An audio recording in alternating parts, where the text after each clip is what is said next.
என்னோட வாழ்க்கையில் தடவையா என்னோட பர்த்டே, அதாவது என் பிறந்தநாளை கொண்டாடி இருக்கேன்.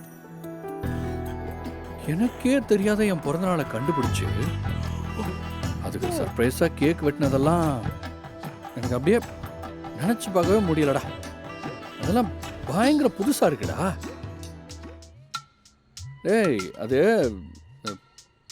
நேற்று 2 பேரும் எந்த கவலையும் இல்லாமல் மழையில் செம்ம ஆட்டம் ஆடிட்டோம். இப்பெல்லாம் அவன் என் மேலே காட்டுற அக்கறையெல்லாம் வேற மாதிரி. அதுவும் அன்னைக்கு போலீஸ் ஸ்டேஷனில் வந்து பிரச்சனை பண்ணி என்னை வெளியே கொண்டு வந்தா பாரு, அதெல்லாம் அப்படியே எனக்கு புதுசாக இருக்குடா. எனக்கும் புதுசாக தான் இருக்கு.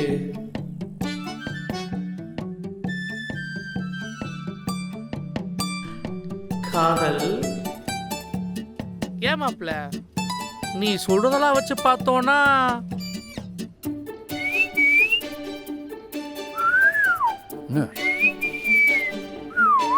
என்ன விழுந்துட்ட போலையே. எங்கடா, நான் நல்லா தானே உட்காந்துட்டு இருக்கேன். ஐயோ, அதான்டா காதல்ல விழுந்துட்டடா. காதலா? இதுக்கு பேர் தான் லவ்ஸ். எனக்கு என்னமோ என் சிஸ்டர் மேல உனக்கு லவ் வந்துருச்சோன்னு தோணுது.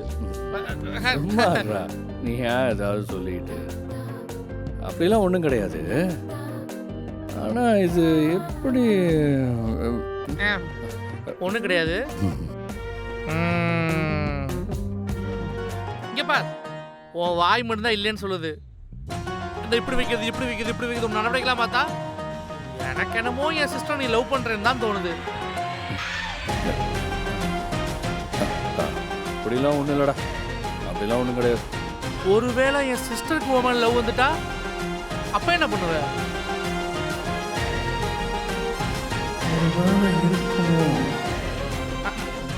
ஏய், இருக்குண்டா. அப்படிலாம் ஒன்றும் இருக்காதுடா, வாய்ப்பே இல்லைடா. அவெல்லாம் கண்டிப்பாக நம்மளெல்லாம் லவ் பண்ண மாட்டான். ஏய், எதுக்கு எடுத்தாலும் பிரச்சனை மேலே பிரச்சனை, பிரச்சனை மேலே பிரச்சனை, பிரச்சனை மேலே பிரச்சனை பண்ணிகிட்டே இருக்காடா. அவளுக்கெல்லாம் நம்ம மேலே காதல் வர்றதுக்கு வாய்ப்பே இல்லை. ஆனால் அது என்னடா ஒரு இடத்துல நில்லண்டா. நீ மட்டும் உட்காந்துருக்க. வா, இந்த பக்கமே வா. சொல்லு, நானே சொல்றேன். சரி, ஓகே. என் சிஸ்டர் இவ்வளோ விஷயம் உனக்காக பண்றாங்கன்னா அதுக்கு பேர் என்ன? என்ன இவ்வளோ யோசிக்கிறான்? பயமுடிச்சிட்டான். டேய் டேய் டேய், அது வேற ஒன்றும் இல்லைடா.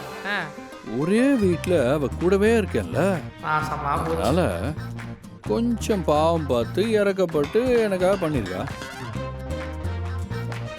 அவ்வளோதான். இங்க பாரு, அது ஒன்றும் கிடையாது. லவ் இருந்தாலும் அதை பண்ணலாம்.